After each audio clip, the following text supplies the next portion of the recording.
5월 둘째 주일 주시는 말씀은 고린도후서 3장 12절부터 18절까지 말씀입니다. 새롭게 소통하는 길이란 제목으로 말씀 증거하고자 합니다. 본문은 오늘 현대를 살아가는 여러분과 저에게 던져진 문제를 풀 수 있는 방법을 보여줍니다. 본문의 모세는 두려워하는 이스라엘 백성들과 서로 소통이 되지 않자 얼굴에 베일을 쓰고 소통을 했습니다. 바울의 이야기를 통해 주는 교훈은 무엇이겠습니까? 먼저 본문에는 눈에 수건을 쓰고 베일을 쓰고 소통하는 사람들의 모습이 이렇게 등장합니다. 이스라엘 백성들이 역사 속에 등장하기 전에는 이집트 바로 왕의 노예였습니다. 400년 동안 왕의 노예 생활을 하다가 극적으로 하나님의 은혜로 출애굽했습니다. 자유를 얻었습니다. 모세의 인도로 이스라엘 백성들이 노예 생활에서 얻은 자유는 그만큼 소중했습니다. 이제 광야로 나온 이스라엘 백성들은 그 소중한 자유를 잃어버리지 않고 잘 간직하고 지켜야 했습니다만 그 책임을 자유와 혼동했습니다. 자유가 방장으로 타락으로 변해갔습니다. 모세는 그 주어진 책임을 자유를 잘 감당하기 위해서 시내 산으로 기도하러 올라갔습니다. 40일 동안 하나님과 더불어 깊은 교제를 나누고 시내 산에서 내려왔습니다. 출애굽기 34장 29절에 그 여호와의 말씀으로 인하여 모세 얼굴에 광채가 났으나 깨닫지 못했다고 기록하고 있습니다. 이 모세의 얼굴에 빛나는 빛을 보고 두려워하고 놀라는 백성들의 모습이 생생히 묘사되어 있습니다. 왜 모세를 보고 두려워했을까요? 마음이 어두운 사람은 밝은 마음을 가진 사람을 보면 불편해합니다. 이스라엘 백성들이 모세 얼굴에서 환한 광채가 빛나는 것을 보고 두려워서 제발 얼굴에 수건으로 가리고 얘기를 해달라고 했습니다.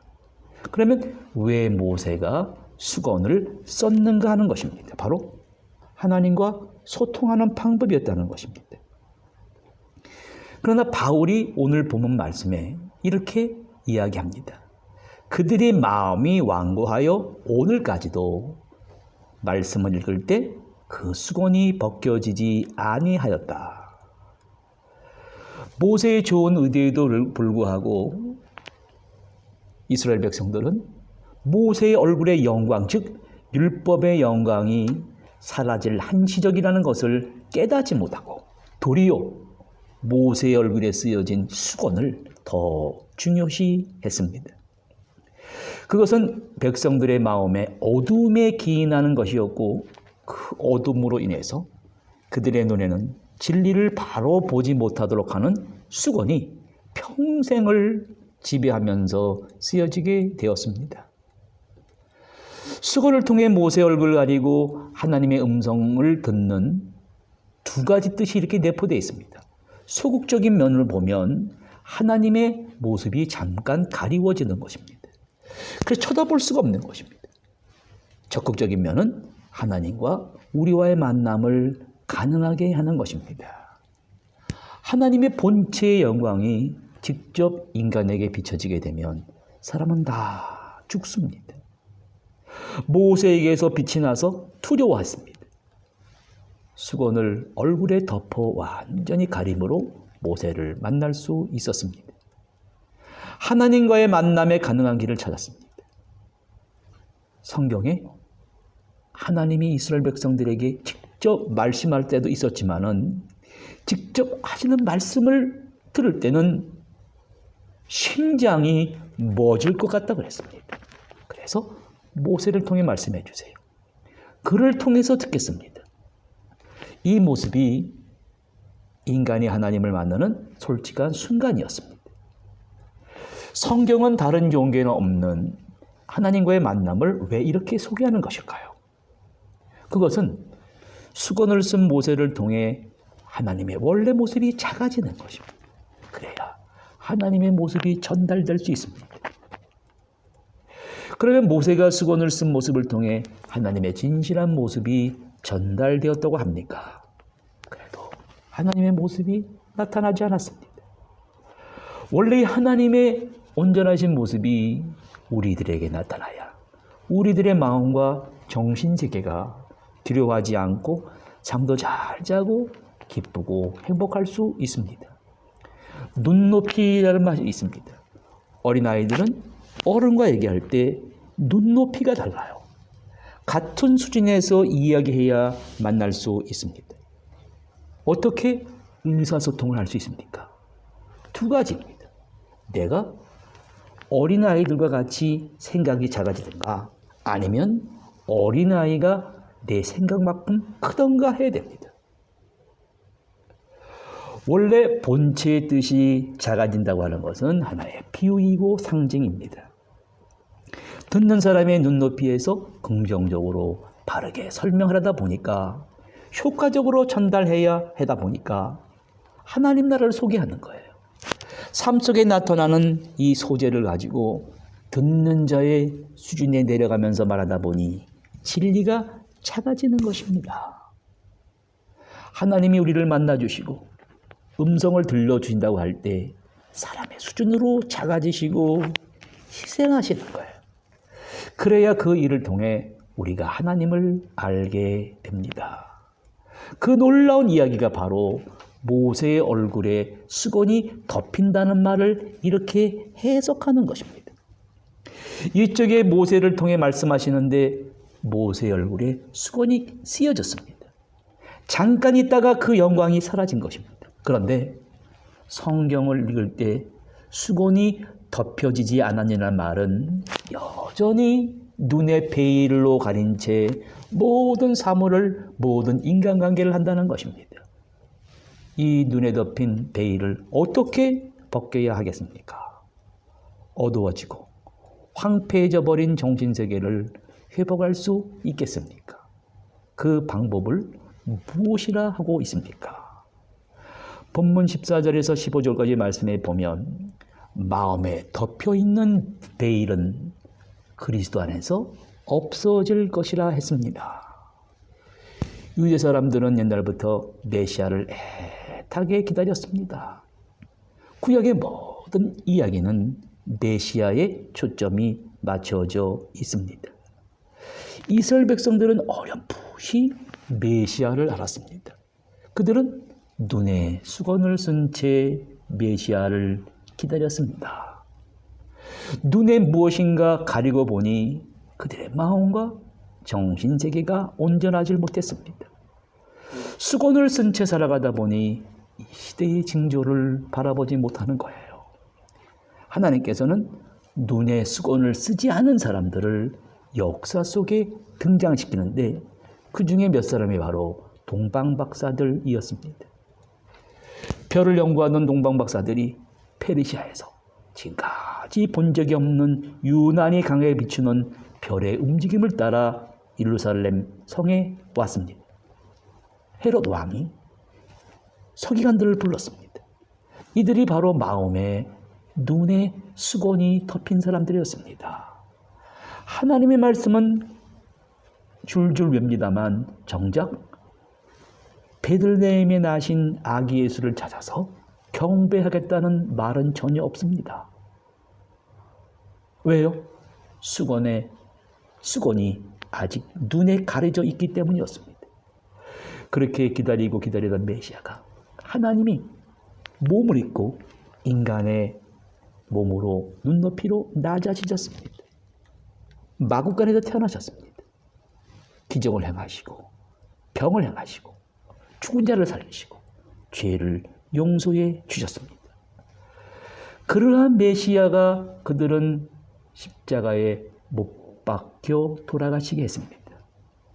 유대인들은 자기들에게 복을 주는 메시아, 로마 제국을 엎을 바위과 같은 승리의 왕을 원했습니다.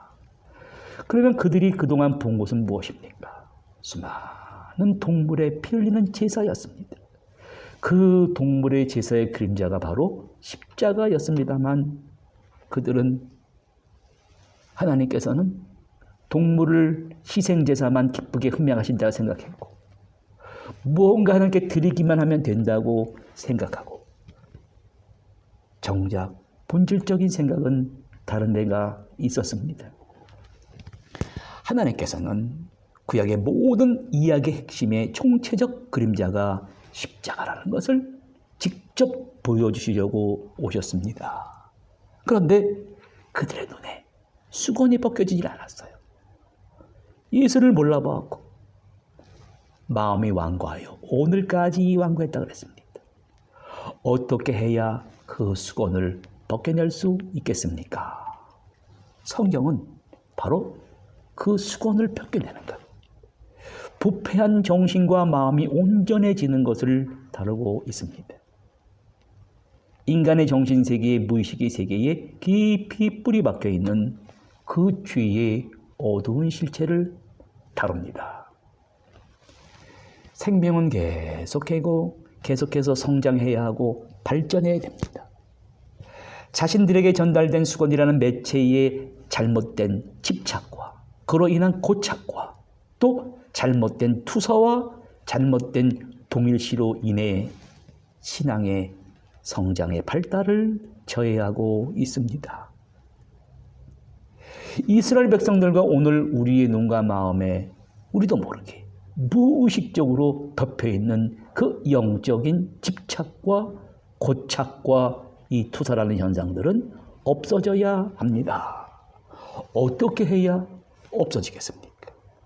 본문 14절에 그 눈에 덮여있는 수건은 그리스도께서 벗기셔서 그 뒤에 아무것도 없는 것을 그들로 직접 보게 하실 수 있다고 했습니다. 이 없어질 것이라는 말의 어원의 뜻은 당시 헬라인들은 세상의 눈으로 보이는 것만이 가치 있다고 했습니다. 눈으로 보이는 몸, 눈으로 볼 수 있는 인간의 마음, 인간의 영혼의 문제를 다뤘습니다.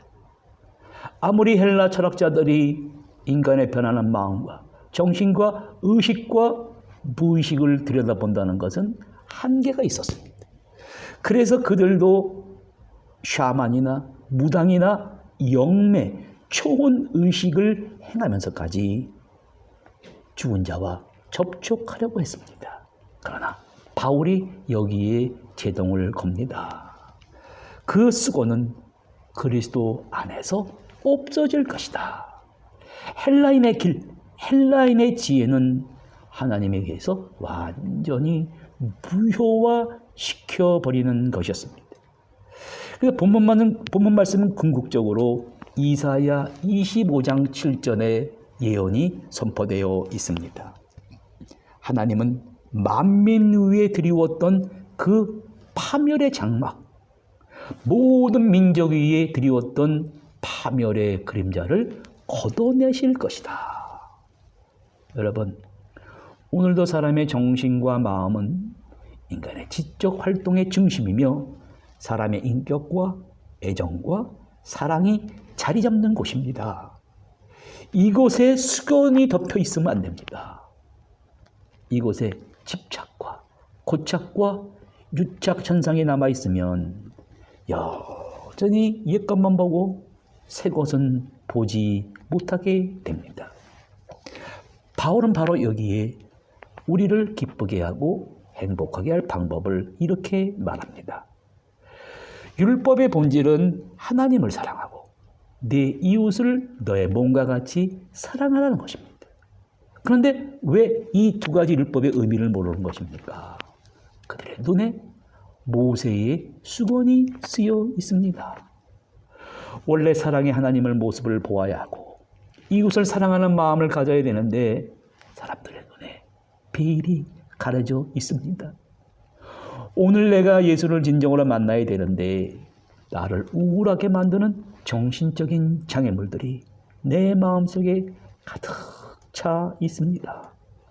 내 눈에 이 덮여 있는 이 장애물들을, 나를 우울하게 만드는 이 정신적인 장애물들을 내 스스로 벗길 수가 없습니다. 바울이 말합니다. 언제든지 주께로 돌아가면 그 수곤이 벗어진다는 것입니다. 욥기서 12장 22절에 흑암에 덮인 은밀한 숨겨진 것을 드러내는 것에 대해 욥기 이렇게 말합니다. 사람의 마음을 여는 것에 흑암에 덮인 숨겨진 은밀한 것을 드러낸다는 말입니다. 여러분, 내 마음에, 내 눈에 덮여 있는 수건을 벗길 수 없습니다. 오늘 하나님의 음성을 드러나봤습니다. 계시란 말은 희미하게 가려져 있어서 보이지 않는 베일을 벗겨서 환하게 본다는 거예요. 신부가 신랑이 오기를 기다리며 신랑 대신 예수께서 그 베일을 벗겨 주셔야 됩니다. 그래야 나의 죄의식을 벗기고 무의식에서의 깊숙이 자리 잡은 상처와 분노와 편견과 고착 현상을 다 벗겨내고 하나님의 자녀가 될 수가 있습니다. 주의 영이니 주의 영이 지금 우리와 함께 영으로 계십니다. 자유의 영입니다.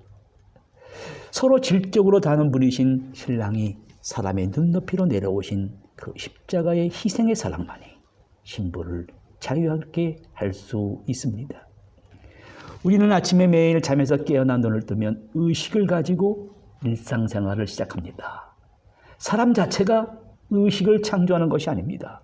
의식은 미지의 깊은 곳에서 그냥 올라옵니다. 의식은 마치 무의식이라는 원시의 자궁에서 매일 태어나는 아이와 같습니다.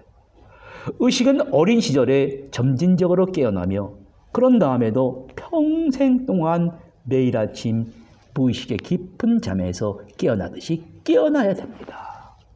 오늘 이 시간에 주님이 이 시간 찾아오셔서 우리의 눈과 마음과 의식에 덮인 베일을 하나씩 벗겨주시는 시간이 되기를 바랍니다.